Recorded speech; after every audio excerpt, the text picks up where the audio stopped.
Olá, tudo bem? E como é que estamos?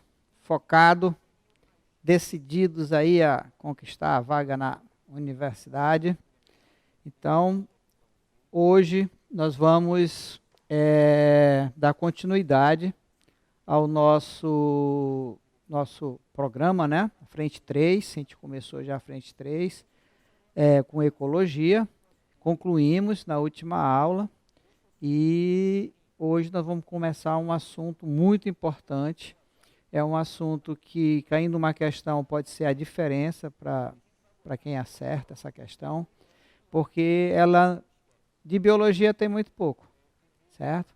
Esse tema da biologia tem muito pouco biologia. É mais interpretação de texto e matemática. Sabe do que eu estou falando, né? Estou falando da genética, tá?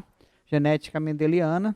A gente vai começar hoje com os conceitos básicos e conforme a gente vai caminhando com o conteúdo, a gente vai aprofundando um pouco mais e dando as ferramentas aí, né, para vocês poderem resolver as questões que porventura possam aparecer aí na prova, tá certo? Então, a partir de hoje, a gente começa a falar para o pré-vestibular, né, manhã, tarde, noite, sobre genética. Beleza? Acompanhe pela apostila, tentem resolver as questões, façam os resumos. Genética é treino. Genética é igual andar de bicicleta. Você vai aprendendo, cai, depois levanta, daí vai aprendendo, até quando depois que aprende, quer soltar as mãos, quer fazer malabarismo lá com a bike lá na praça. Então, vamos treinar bastante, ok? Então, vamos começar, tá, com os conceitos básicos de genética. Então, as bases da genética, nós temos que, como toda ciência, né, a genética, é uma ciência também, ela tem uma nomenclatura própria, tem regras próprias, nomenclatura própria, e essa nomenclatura, elas são indispensáveis para que a gente possa resolver as questões, interpretar as questões que costumam aparecer na prova, tá certo?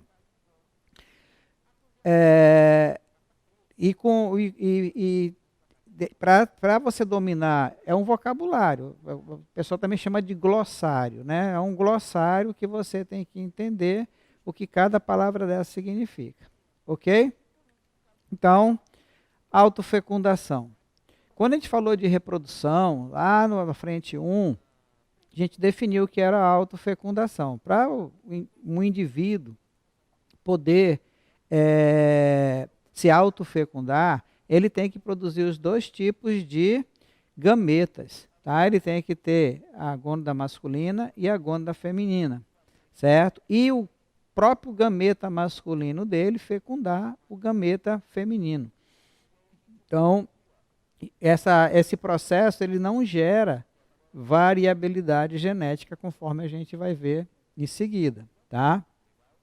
Então, no reino animal, é raro a gente encontrar autofecundação, né? Um exemplo muito comum é na tênia, lá nos platelmintos, né? A tênia sólio, a tênia saginata, elas fazem a autofecundação.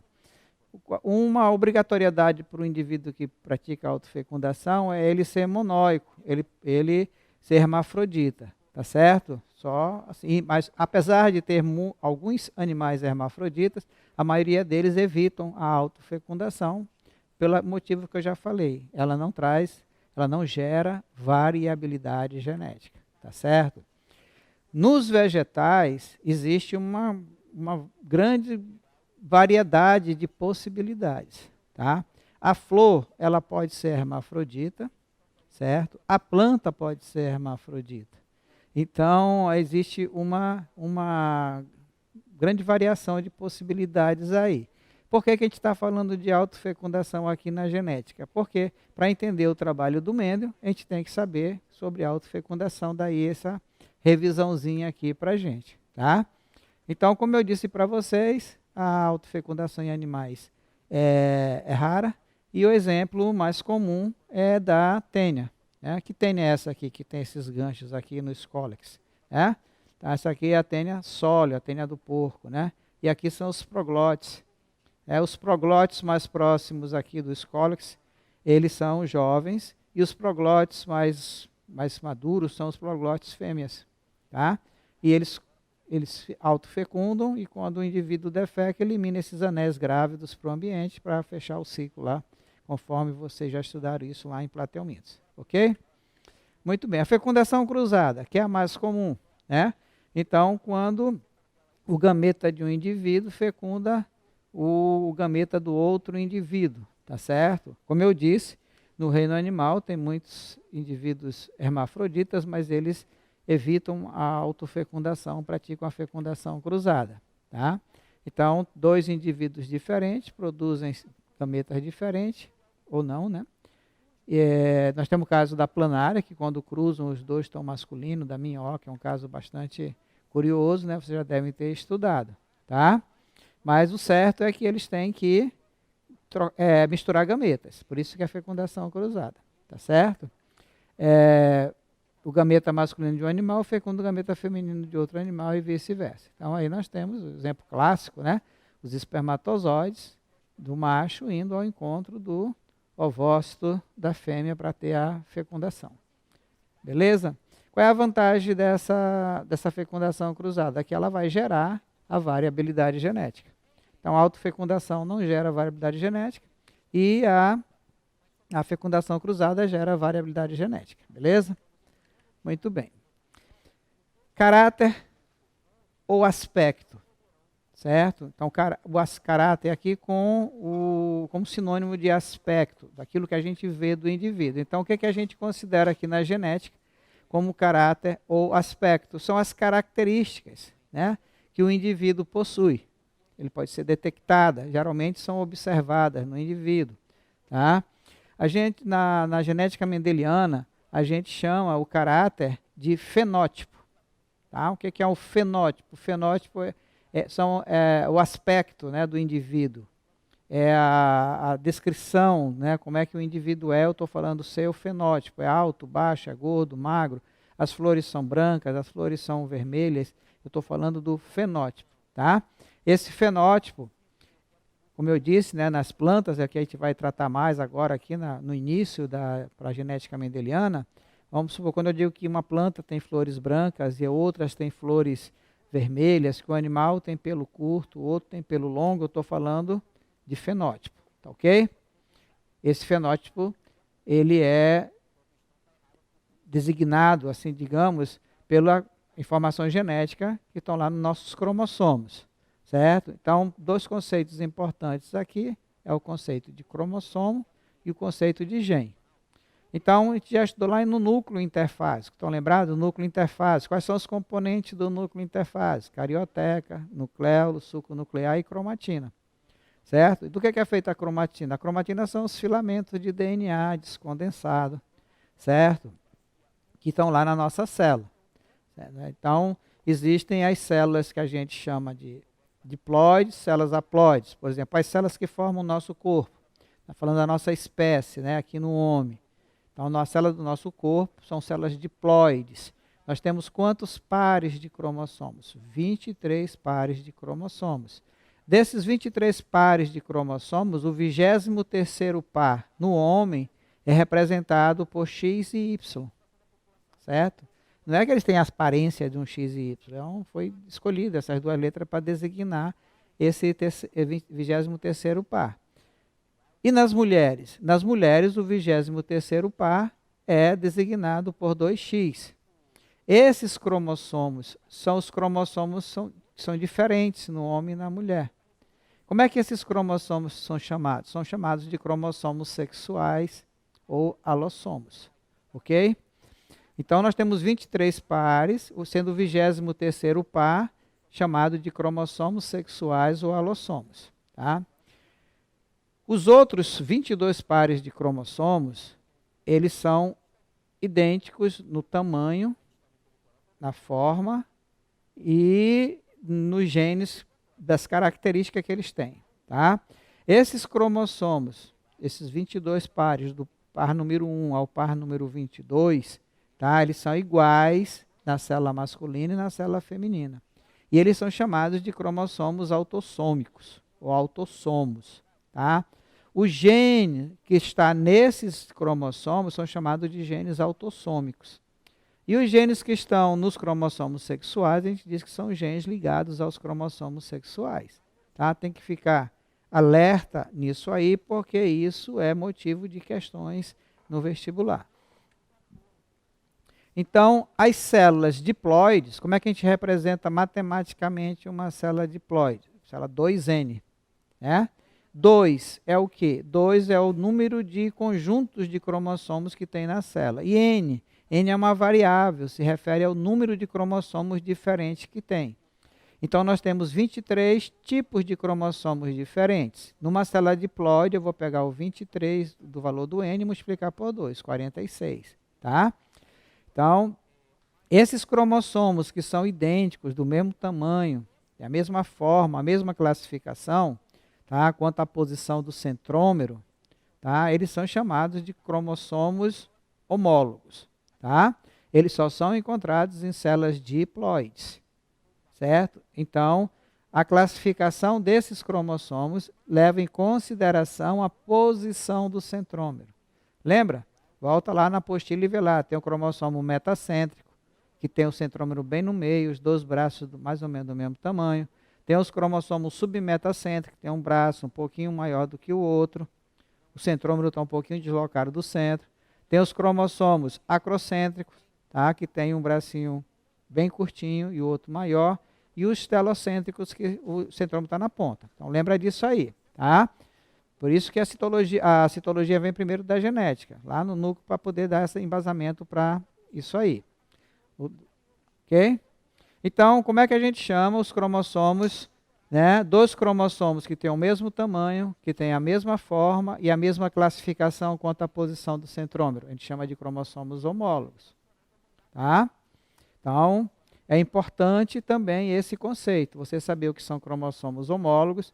Inclusive lá, quando for estudar mitose e meiose, precisa relembrar disso aí. Não confundir cromossomos homólogos com cromátides irmãs, tá? Aqui nós estamos falando de cromossomos, um que veio do pai e outro que veio da mãe, tá? Que são do mesmo tamanho, têm a mesma forma e a mesma classificação quanto à posição do centrômero.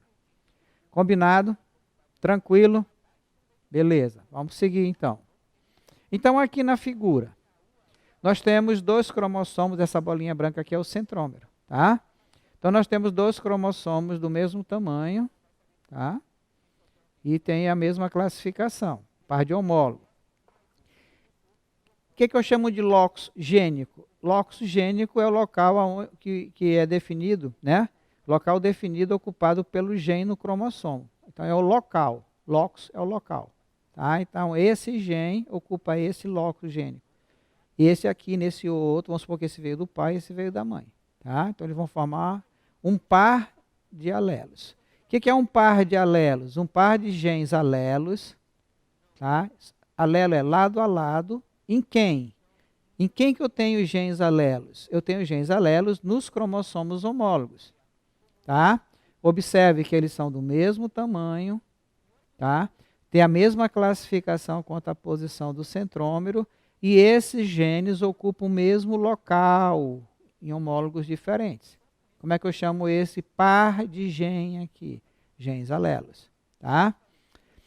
Então, para a gente começar a se familiarizar, né, aqueles que têm um pouco de dificuldade na genética, vamos começar aqui. Ó. Então, aqui eu tenho um par de cromossomos homólogos. Por que são homólogos? Porque têm o mesmo tamanho, tá? Tem a mesma classificação quanto à posição do centrômero, do mesmo tipo, e tem genes para as mesmas características. Aqui, olha, esses genes azão, azão, a gente representa gene com letras do nosso alfabeto, alguns genes dominantes com letra maiúscula, ou recessivo com letra minúscula.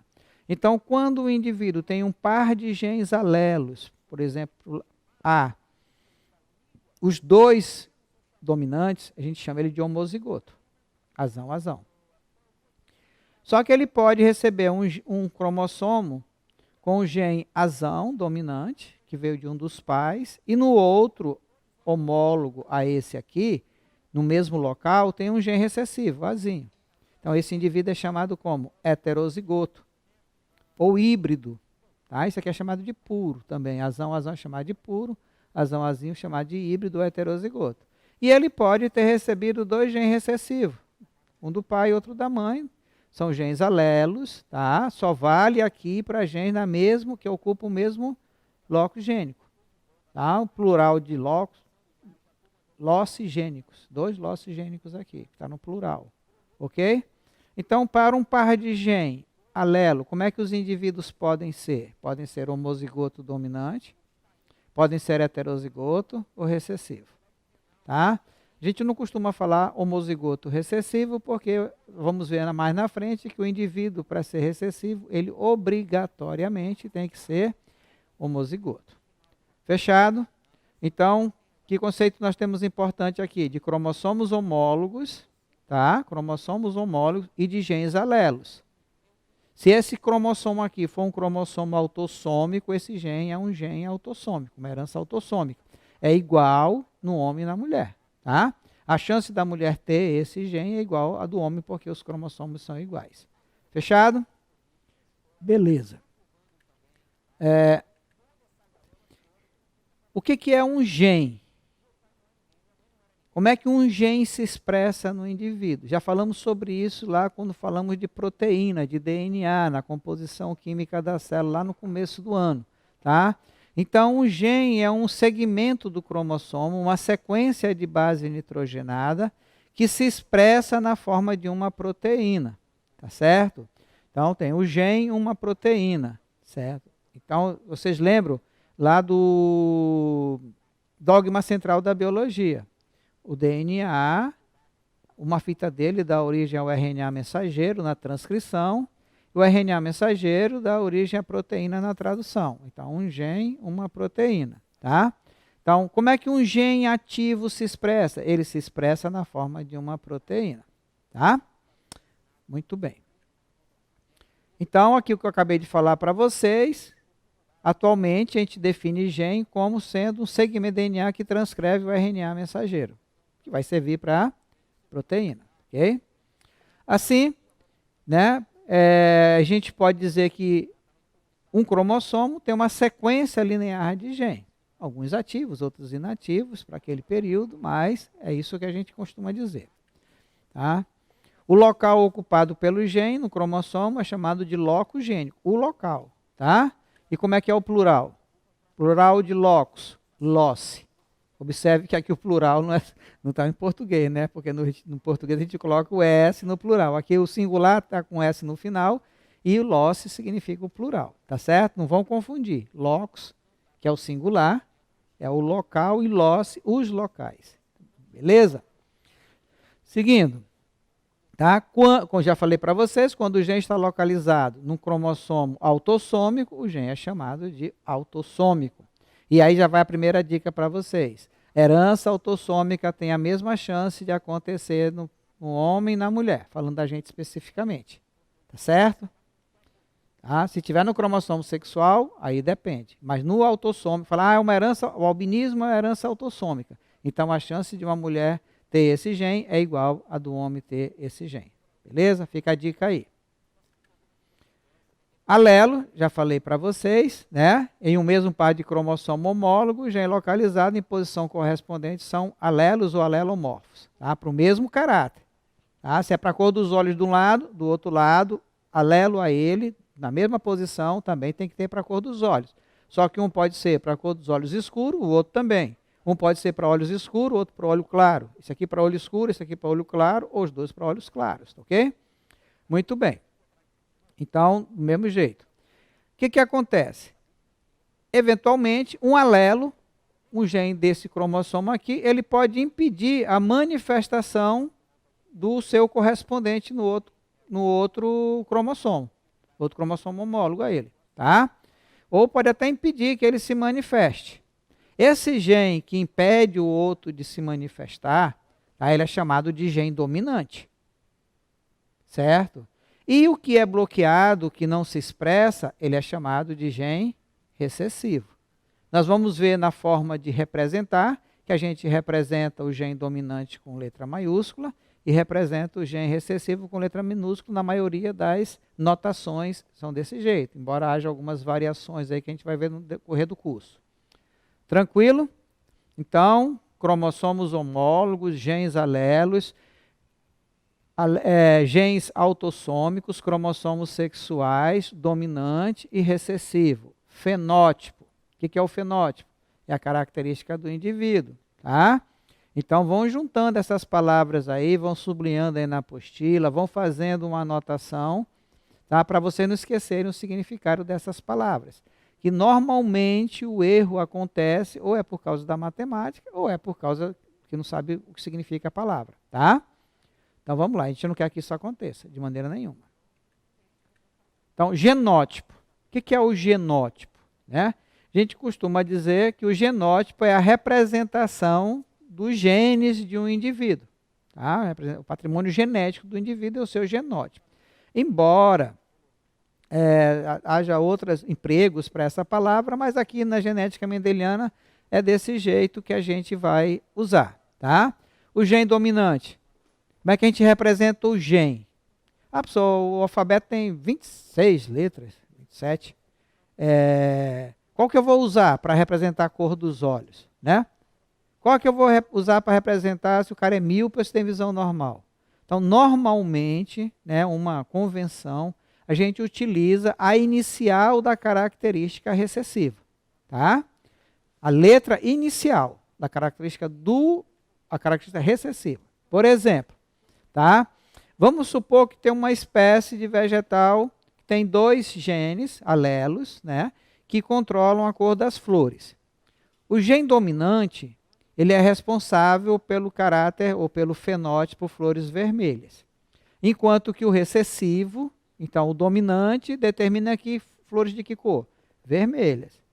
E o recessivo, o seu alelo recessivo, ele determina flores, que a planta produza flores brancas. Feito? Então, que letra que eu vou usar para representar o gene para a cor da flor dessa planta? Então, eu vou escolher a inicial da característica recessiva. Qual é a característica recessiva? Branco. Qual é a inicial? O B.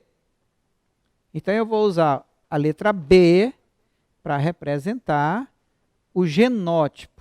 Tá? Esse par de genes que a gente está falando aqui, esses 2 alelos. O alelo dominante, que determina que a planta produza flores vermelhas, a gente vai indicar com B maiúsculo. E o recessivo com B minúsculo. Então, qual é o alelo recessivo do Bzão? O Bzinho. Qual é o alelo dominante do Bzinho? O Bzão. Tá? É um conceito relativamente tranquilo, mas tem gente que chega ainda, depois que acaba o ensino médio, com dificuldade nisso. Tá? Se eu não usar a inicial da questão do recessivo, está errado. Se a prova for dissertativa, com certeza o examinador vai querer que você use a forma correta. Agora, para fazer o cálculo lá numa prova de múltipla escolha, não vai fazer muita diferença. A maioria das pessoas usa o A mesmo, para tudo. Azão, azinho, para tudo. Mas não é o correto. Tá? O correto é usar o quê? A inicial da característica do recessivo. Aí você pega a inicial dele, maiúsculo, representa o gene dominante. E a minúsculo, o gene recessivo. Beleza? Olha só aqui um exemplo, como é que eu faria no caso dessa flor aqui.